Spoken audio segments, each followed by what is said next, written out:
Salut à tous, ravi de vous retrouver sur Direct Course pour évoquer le programme de ce mercredi 4 juin. La 6e étape du Grand National du Trot aura pour cadre l'hippodrome de Laval en Mayenne avec un plateau de tout premier choix. Voici ma sélection pour cette épreuve. J'ai placé en tête numéro 18 Vagabond du Mag, un cheval de qualité, il fait partie des meilleurs de sa promotion. Il vient de terminer deuxième de la précédente étape du GNT, celle disputée au Croisé-la-Roche où il a subi la loi de Vulcain de Vandel qui partait avec un avantage initial. Ici il trouve l'occasion de jouer une nouvelle fois les premiers rôles et ce en dépit de son rendement de distance. C'est un cheval, je vous le répète, de premier plan. On lui posera le numéro 7 Ursule du Bouffet, jument estimée, jument préservée, qui possède d'indéniables moyens.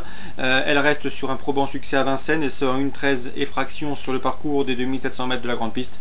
Si elle répète une telle performance, elle devrait elle aussi lutter pour le succès. Le numéro 5 c'est dans cette épreuve également un choix prioritaire, à savoir un nuage d'osmose. Le cheval reste sur 3 victoires consécutives, un cheval de qualité, il a déjà gagné sur ce parcours à l'occasion de ses 3 derniers succès. Il trouve ici l'occasion de confirmer un cheval adepte de la course en avant. À mon avis, il peut les emmener très loin. Le numéro 1 dans cette épreuve c'est Up the Green, attention à lui, le cheval est sur la montante comme on atteste ses derniers résultats. Ajoutez à cela qu'il sera déféré les 4 pieds pour l'occasion. Ses 2 dernières sorties pieds nus des 4, eh bien c'est une victoire et une place de deuxième. Le numéro 9 c'est Vive Magique, un récent 3e de l'étape disputée au Croisé-la-Roche il y a peu, derrière notamment Vagabond du Mag. À mon avis ici elle semble barrée pour le succès, mais une place est une nouvelle fois dans ses cordes. J'ai également retenu le numéro 10 sur Féjalerie qui fait partie, à n'en pas douter, des meilleurs du lot. Le seul bémol, et c'est un bémol de taille, elle est bien meilleure corde à droite. C'est la raison pour laquelle elle ne figure pas plus haut dans ma sélection. Cela dit, elle peut marquer des points dans ce GNT. Ensuite, j'ai retenu le numéro 6, Spider Horse, qui doit certes affronter ses cadets, mais c'est un cheval qui reste sur 2 victoires, preuve de sa bonne forme actuelle. L'occasion lui est donnée ici d'engranger un bon résultat.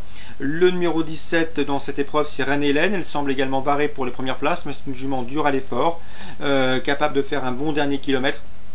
Et dans ce lot, elle mérite également une mention favorable pour l'obtention d'un accessite.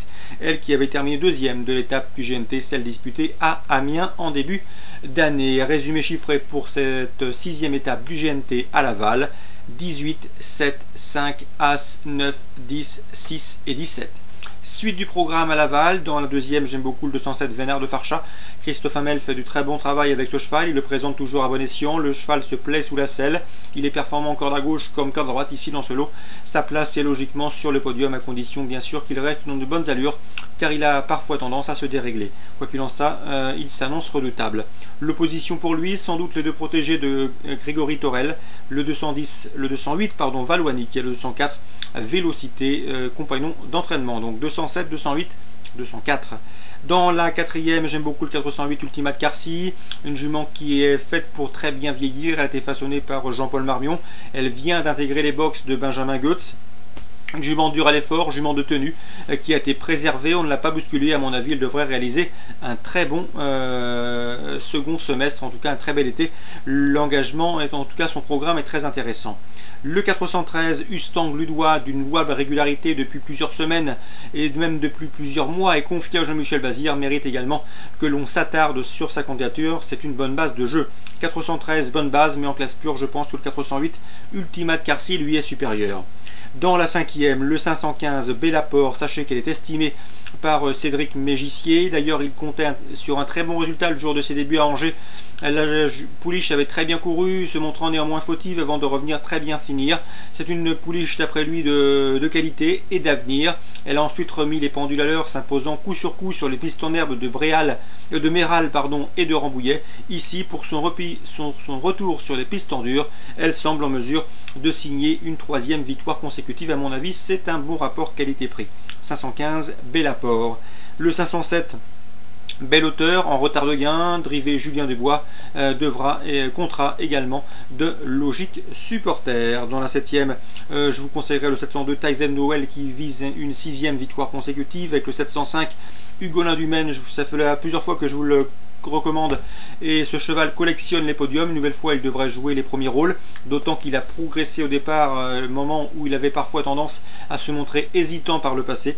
Concernant le 706, Uppercut du Houlet, lui aussi collectionne les bons résultats et les podiums, et une nouvelle fois, il devrait tirer son épingle du jeu. 702, 705, 706, ma préférence pour le 705 Hugolin du Maine. Enfin, dans la 8e, le 807 Al Capone est très estimé par Noël Langlois. Il me l'avait indiqué lors de précédentes réunions disputées dans le sud-ouest. Le cheval compte déjà 6 victoires en 8 courses courues. Sachez qu'il a de la qualité et à mon avis dans ce lot, il peut défier les Mayennais avec de solides ambitions. En tout cas, il peut les regarder droit dans les yeux. On lui posera le 805 américaine sur la montante. Elle a été préservée. Là maintenant une course de rentrée dans les jambes. Nul doute qu'elle aura progressé sur cette récente reprise de contact. Et cette jument de tenue trouve ici l'occasion de prendre un beau chèque. Sa place est logiquement parmi le podium. Concernant le 815, Abydos du Vivier qui reste sur 2 places de deuxième, drivé Jean-Michel Bazir, il comptera de logique supporter, mais à mon avis, il n'a pas de marge de manœuvre dans ce lot, raison pour laquelle je lui préfère le 807 Al Capone et le 805 américaine, donc devant le 815 Abydos du Vivier. Course ciblée en ce mercredi 4 juin à Laval, 2e, 4e, 5e, 7e et 8e. Excellent jeu à tous, bonne journée et à demain.